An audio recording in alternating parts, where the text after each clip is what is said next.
অসম সোণোৱাল কছাৰী সমাজৰ আজি দ্বিতীয় প্ৰতিষ্ঠা দিৱস। এই অনুষ্ঠানভাগী তেওঁলোকে সোণোৱাল সমাজৰ বিভিন্ন ব্যক্তিক মাতি আনি সম্বৰ্ধনা জনাইছে আৰু তেওঁলোকে সোণোৱাল কছাৰীসকলৰ সামাজিক উন্নয়নৰ কাৰণে এটা পৰিকল্পনা কৰিবৰ কাৰণে তেওঁলোকে ইতিমধ্যে আলোচনা বিলোচনা কৰিছে। বিশেষকৈ সোণোৱাল কছাৰী সমাজৰ শিক্ষা, স্বাস্থ্য আৰু অৰ্থনীতি এই তিনিটা বিষয়ৰ সামগ্ৰিক উন্নয়নৰ কাৰণে তেওঁলোকৰ ফালৰ পৰা সোণোৱাল কছাৰী সমাজৰ ফালৰ পৰা এটা পৰিকল্পনা প্ৰস্তুত কৰিছে। আমি সকলোৱে জানো যে এটা জাতি বা এটা জাতিসত্তাৰ সামগ্ৰিক উন্নয়নৰ কাৰণে শিক্ষা অতি গুৰুত্বপূৰ্ণ বিষয়।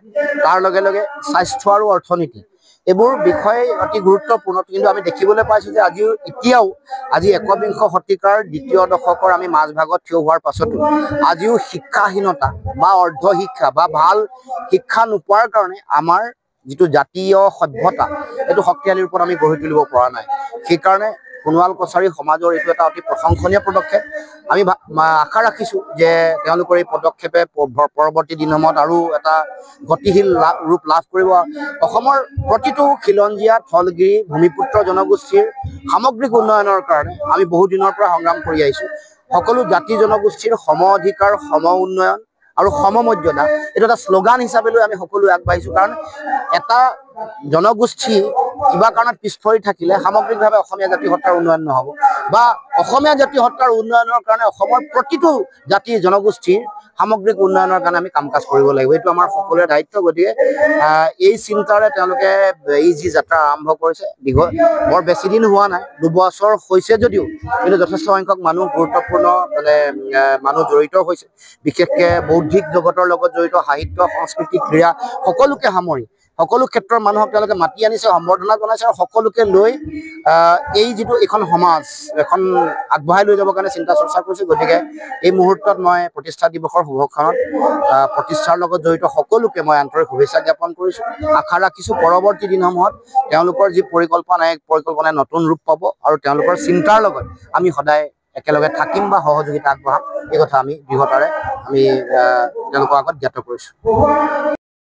সোণোৱাল কছাৰী জনগোষ্ঠীয় উন্নয়নৰ অংগীকাৰ সংগঠিত হৈ মানে সদৌ সোণোৱাল কছাৰী সমাজৰ আজি দ্বিতীয় বাৰ্ষিক যিখন প্ৰতিষ্ঠা দিৱস আজি জকাই হাঁচৰাত এটা খোৱাং সমষ্টিৰ ইয়াতে আয়োজন কৰিছে। ইয়াতে তেখেতসকলে বিভিন্ন আমাৰ সোণোৱাল সমাজৰ বিশিষ্ট বিষয়বিলাকত যিসকলে অগ্ৰাধিকাৰ মানে নিজকে জীৱনক আগুৱাই নিবৰ কাৰণে চেষ্টা কৰিছে তেনে লোকসকলক ইয়াতে তেখেতে সম্বৰ্ধনা পত্ৰ প্ৰেৰণ কৰিছে আৰু ইয়াতে বিশিষ্ট ব্যক্তিসকল আহিছে। আৰু সোণোৱাল সমাজখননো আচলতে কিয় প্ৰয়োজন, সোণোৱাল সমাজ আমাক কিয় লাগে, এই কথাখিনিৰ ওপৰত প্ৰাসংগিক কথাখিনিৰ ওপৰত আজি প্ৰতিষ্ঠা দিৱসত আলোচনা কৰা হৈছে। যিহেতু অসম চৰকাৰৰ যোগেদি সোণোৱাল কছাৰী ছাত্ৰ পৰিষদ এটা বিষয় আছেই আমাৰ চৰকাৰীভাৱে। ইয়াতে জাতিটোৰ উন্নয়নৰ বাবে কৃষ্টি, সংস্কৃতি আৰু ক্ৰীড়া আৰু শিক্ষা ক্ষেত্ৰত আগুৱাই নিবৰ কাৰণে বিভিন্ন ধৰণৰ আঁচনিৰ যোগেদিৰ কাৰণে বিভিন্ন কাম কৰা হৈছে আৰু সেই যোগেদি ইতিমধ্যে আমাৰ সোণোৱাল কছাৰীৰ বহু ছাত্ৰ ছাত্ৰী, যুৱক যুৱতী লাভান্বিত হৈছে, বিভিন্ন বিষয়ত ইয়াৰ সুবিধা পাইছে। আগন্তুক দিনত এই যিটো যাত্ৰা, অবিৰত যিটো যাত্ৰা, এই যাত্ৰা আৰু অধিক তীব্ৰতৰ গতিত নিবৰ কাৰণে আমি কিন্তু কাম কৰিব লাগিব। আমি সোণোৱাল কছাৰী ছাত্ৰ পৰিষদে কি কৰিছে সেই কথাখিনিক, সুবিধাখিনিক আমি জনাব লাগিব। আমি যিখিনি তেওঁলোকে কৰা নাই সেইখিনি আমি এই সোণোৱাল সমাজৰ পৰা পৰামৰ্শ দিব লাগিব আৰু সেই বিষয়ত আমাৰ কৰোঁতীয় কাম আছে। যিহেতু সোণোৱাল সমাজখনত এতিয়া ছাত্ৰ সন্থা সংগঠন আছে, ইয়াতে নাৰী সন্থা সংগঠন আছে, ইয়াতে আমাৰ জাতীয় পৰিষদ আছে, যুৱ পৰিষদ আছে, কল্যাণ সংঘ আছে আৰু আমাৰ বিভিন্ন ধৰণৰ কালচাৰেল আমাৰ যিটো ছ'চাইটি আছে, সকলোৱে সমাজখনৰ কাৰণে কাম কৰি আছে।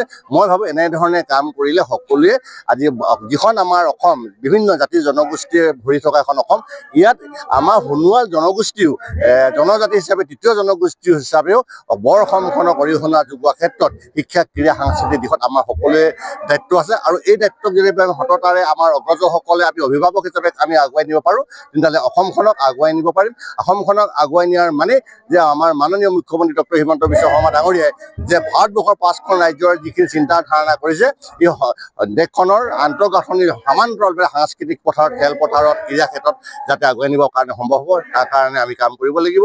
আজি মই উদ্যোক্তা মণ্ডলীক এনেধৰণৰ অনুষ্ঠান আয়োজনৰ যোগেদি বিভিন্ন ব্যক্তিৰ বিষয়ৰ যিখিনি মাৰ্গদৰ্শন তেখেতসকলে দিয়াইছে বা শুনিছে ৰাইজে, ইয়াৰ জৰিয়তে এই অঞ্চল বা সমাজখন উপকৃত হ'ব বুলি আশা কৰোঁ।